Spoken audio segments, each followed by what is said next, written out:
femme africaine et milliardaire.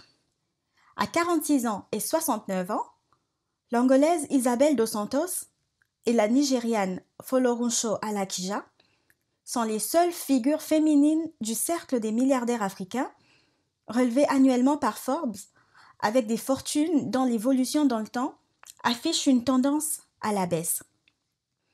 Isabel dos Santos. Née le 20 avril 1973 à Bakou, URSS, Isabel dos Santos est une femme d'affaires angolaise et la fille aînée de l'ancien président angolais de longue date, José Eduardo dos Santos, qui a démissionné à l'automne 2017. Elle a étudié au Royaume-Uni, où elle vit actuellement et est mariée à Syndicat Dokolo, collectionneur d'art et homme d'affaires congolais. Pour la 7e année consécutive, Isabel dos Santos est considérée comme la femme la plus riche d'Afrique et la 2e femme noire la plus riche au monde, derrière l'américaine Oprah Winfrey. Sa fortune est estimée à 2 milliards de dollars. Sa fortune, Isabel dos Santos la doit aux multiples investissements réalisés dans divers secteurs dans son pays et à l'étranger.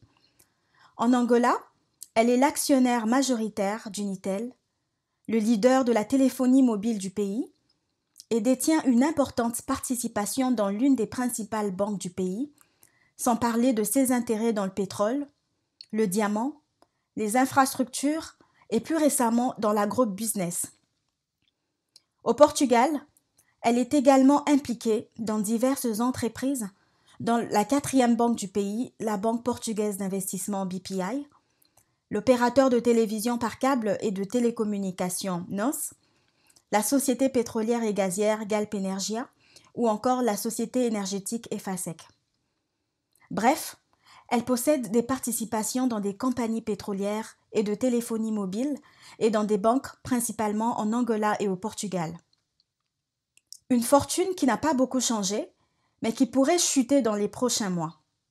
En effet, en fin décembre, un tribunal angolais a rendu une ordonnance de gel des avoirs que détiennent Isabel dos Santos et son mari, Syndicat Dokolo, en Angola.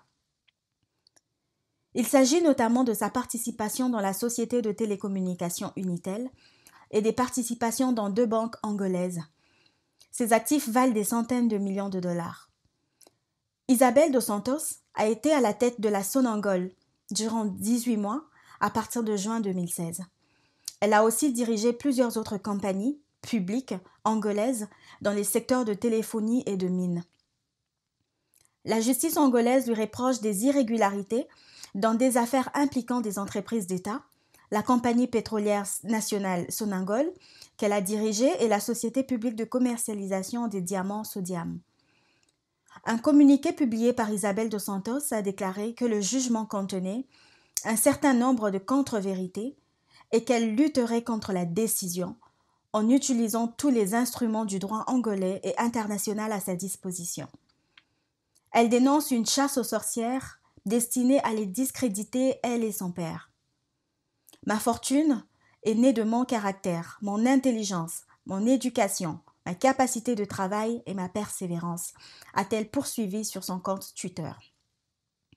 Pour l'instant, on estime que sa fortune a baissé de 100 millions de dollars, mais selon l'issue d'une affaire judiciaire en cours, elle pourrait tomber beaucoup plus bas dans les rangs. En 2020, l'Angolaise, fille de l'ancien président José Eduardo dos Santos, se classe 13e avec 2 milliards de dollars. Elle était, en 2019, 8e avec 2,3 milliards de dollars. Folorunsho Alakija.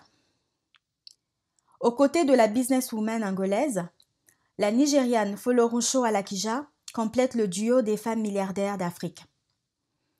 Baronne du pétrole, la 2e femme la plus riche d'Afrique, qui entretient également des bons rapports avec les autres milliardaires nigérians, tels que Aliko Dangote ou Mike Adenuga, a fait fortune en devenant, il y a une vingtaine d'années, l'une des premières Nigérianes à investir dans ce secteur cœur battant de l'économie de son pays, jusqu'alors dompté par les multinationales.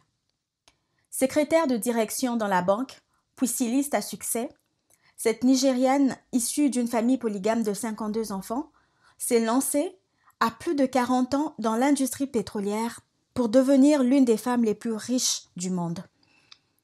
Folorunshò Alakija, née le 15 juillet 1951 dans l'État de Lagos au Nigeria, possède un patrimoine estimé à 1,6 milliard de dollars.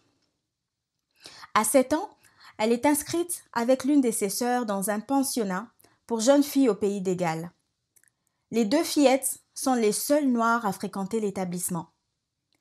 4 ans plus tard, en 1962, elle rentre au Nigeria afin de poursuivre sa scolarité dans un lycée. Folorunshò commence alors sa carrière au début des années 70 en tant que secrétaire dans une banque au Nigeria. À la suite de la faillite de cette dernière, et avec le soutien de son mari, elle décide de repartir une nouvelle fois à Londres pour y suivre les cours d'une école de mode. Lorsqu'elle en revient 1 an plus tard, c'est pour créer sa propre ligne de vêtements qui s'adresse à une clientèle privilégiée, dont l'épouse du président Ibrahim Babangida. Positionnée sur le haut de gamme, elle remporte d'emblée un très grand succès au Nigeria. En 1986, à 36 ans, 2 ans à peine après le lancement de sa griffe, Folorunshò Alakija est désignée styliste de l'année et remporte le prix du meilleur designer au Nigeria. En 1991, alors que le succès de sa compagnie de mode ne se dément pas, elle se lance dans une nouvelle activité, l'imprimerie.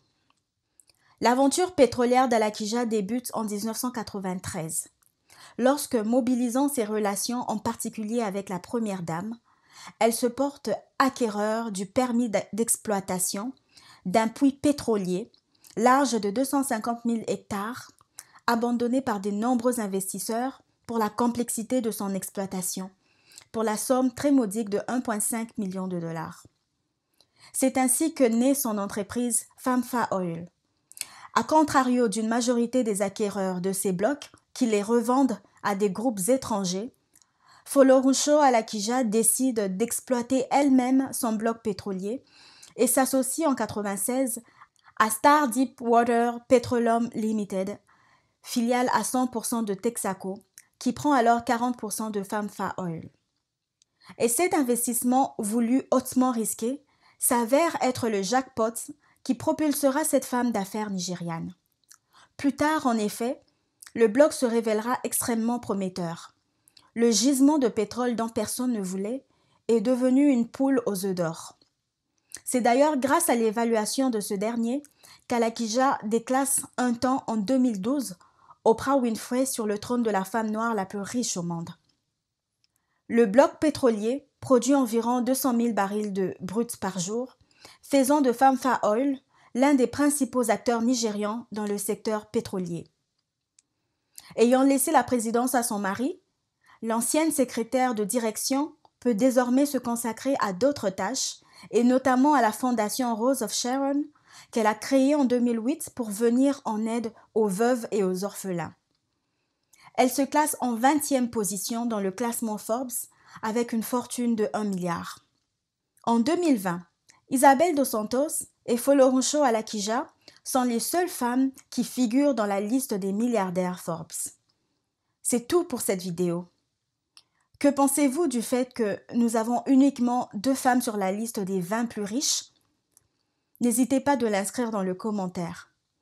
Merci d'avoir regardé cette vidéo. N'hésitez pas de vous abonner sur la chaîne Les Entrepreneurs d'ailleurs pour plus de contenu. Partagez la vidéo autour de vous et encore, merci pour votre soutien.